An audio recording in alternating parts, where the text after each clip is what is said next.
and be prepared to use it. Now, I don't particularly agree with that, but that is what the government has said. Is that endangering relations with China? Let me explain why it was such a dangerous mistake by Mr. Cameron. Beijing has a lot of foreign policy analysts, and they pick over every single word that foreign policy spokesmen make in other countries. And you can bet your bottom dollar that there are people in Beijing now who are looking at this. And I think it will be a major problem for you, were you to win the election, were you to be Foreign Secretary. I tell you what, you will not be getting a warm welcome on your first visit in Beijing. Well, I think you may not go there first. I've always had a warm welcome. Our and good nuclear relations posture, which has been developed over decades, says very, very clearly that a country which is a signatory of the Non-Proliferation Treaty and is in compliance with its obligations will not be the subject of nuclear deterrent threat from this country. And if the Conservative Party wants to upend that, then they need to explain that very clearly indeed. There's a distortion of our position. I wondered if we could move on to the issue of liberal interventionism. This is something that featured in the 2005 Labour manifesto. There were lines in there, for example, about the spread of democracy in the Middle East being beneficial to Britain. They're not in your new manifesto, certainly not in the same way. Has that been ditched? Is that too Blairite for the Prime Minister? No, I think that the promotion of democracy, the support for human rights in the Middle East but also elsewhere is very, very important. One of the things that's going on in Iraq at the moment is they've just had a relatively democratic election, which in the Middle East is a very rare thing indeed. And do you still hold by the idea that that makes Britain safer? I'm sorry, what? The spread of democracy, for example, in Iraq. Of course, the more that we can spread democratic systems, not just the 5-yearly or 4-yearly ballot, but the independent institutions of the press, the judiciary, the support for human rights, that's a vital thing. And one of the things that's going on in Iran at the moment is very important. The suppression of Iran's people at home is going side by side with more bellicose noises abroad. And in my experience, the more that we can inculcate cultures of respect for human rights, support for democratic accountability around the world, we do that through relationships, not at the barrel of a gun, the better. Oh, you said not at the barrel of the gun, but the Blair doctrine of liberal intervention did involve the barrel of a gun. Now, is that still the government's policy? Would you support future wars of liberal intervention? Well, we've got a war at the moment in Afghanistan. Could we do it again? Well, I believe that the war that took place in the late 90s in Kosovo was the right thing to do. It was the right... And Kosovo today, in contrast to the situation in the Balkans, is an independent state. So are we prepared to do it again? What Tony Blair said was that the military force was the last resort. It was always the last thing that you would do. And I know, and the Prime Minister knows, that you exhaust every other avenue before you commit British troops to danger. I think all three of us would say that it would be irresponsible otherwise. It's diplomacy first, second and third, and you only resort to the military option last. I understand that, but for our viewers' clarity, are we prepared to fight, if need be, another war of liberal intervention? Well, it depends on two things. First of all, the interests that we have at stake, and secondly, the values that we have at stake.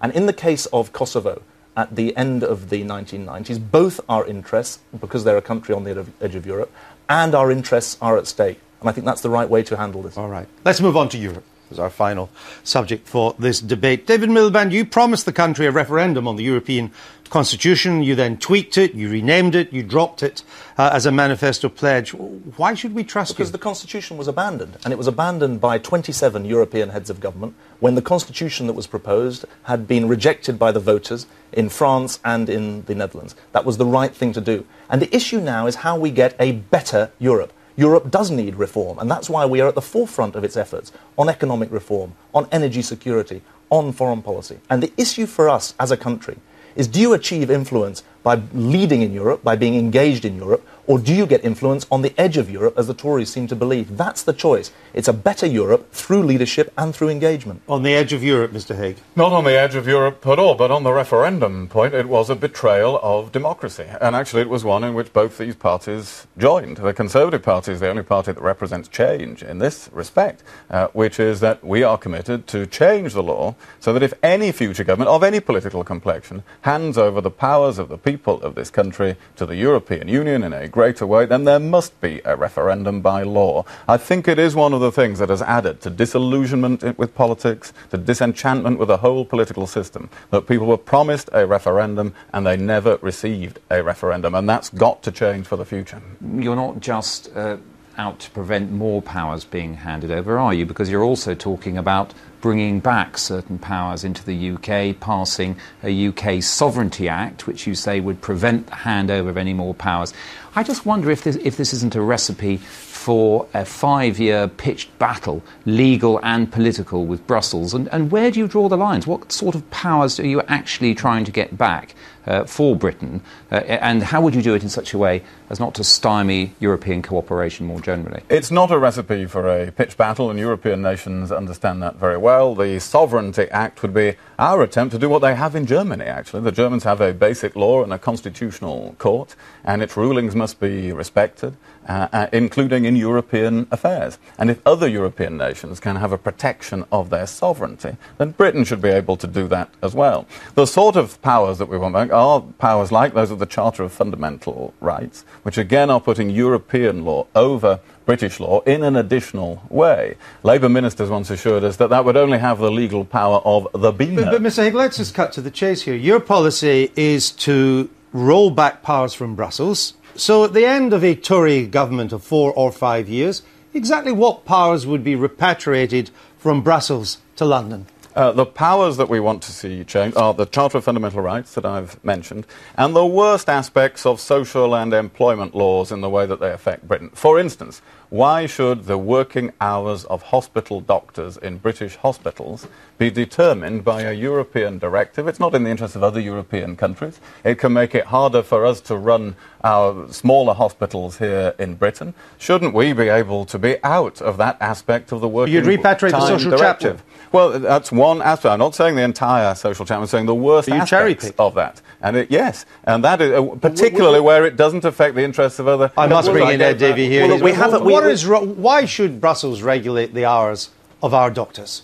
Our MEPs in Brussels have actually worked with Conservative MEPs against the Working Time Directive because we have some of the criticisms that William's just enunciated. The problem with the Conservative policy on Europe is really shown very starkly in the way that David Cameron says they don't want to cooperate in justice and home affairs issues. What does that mean? It means cooperation on crime and terrorism, things like the European Arrest Warrant, Eurojust, the European Crime Records Information Service. These things help make every British family safer because they enable British security forces, police and prosecution authorities to work with 26 other countries in a more effective way to tackle drug traffickers, people who smuggle illegal immigrants. It enables us to deal with people who are money laundering. I understand your point. Sex offenders. What's the answer to that? I must point out that the Liberal Democrats themselves abstained on the European arrest warrant because of great civil liberties concerns which we also have in the Conservative Party. Did you abstain, Mr. Davey? But we abstained for different reasons, actually, I'm afraid. Hold on. Can I explain? We have concerns about some of the way the extradition rules work So do we. With respect to America, because David Milliband and his colleagues put forward a proposal for relations for extradition between Britain and America, which was one-sided. It gave America more power over British citizens. We were against that. Mr. Milliband. I'm tempted to say the more they argue with each other, the more they sound the same on don't think this on Europe you issue. could say that, But David. the truth is that William Hague can't name a single government that will support his attempt to repatriate powers. The truth is he is tilting at the false windmill of this European superstate. It said everything, that one bad poll, and out you popped yesterday to attack the Libdems that they were going to create a European superstate. The European federal superstate is dead and buried. No one believes it. And can you name one government, Mr. Hague, that would support you in repatriating powers? We haven't come into office. We haven't started so I'll take that as a no. We haven't started the truth is that William Hague took the Conservative Party into the mainstream of European conservatism in 1999 when it was run by Helmut Kohl and Jacques Chirac. And last year he pulled the Conservative Party out of the European mainstream when it's run by Nicolas Sarkozy and Angela Merkel. That is bad for Britain. That was my first question in the programme. To Mr. Hague. Could you see a Labour government repatriating any powers from Brussels? Could that ever happen? We take subsidiarity very, very seriously. So what does that mean in English? Well, anything that we can do in Britain or in local government... So what would you bring back? We should. We have not got proposals to reopen... So you haven't got a plan? No, we haven't. Nothing has ever been No, brought but you back. said to me, are there ever... Well, what have you brought back in the 13 years you've been in power? What I say to you is that the idea that now is the time to go back to institutional tinkering in Europe, when actually Europe should be focused on the issues of jobs and climate change and energy and foreign policy. That is a complete diversion and dereliction from the big issues. Ed Davey here. At one stage, you did promise a referendum on Lisbon, but you then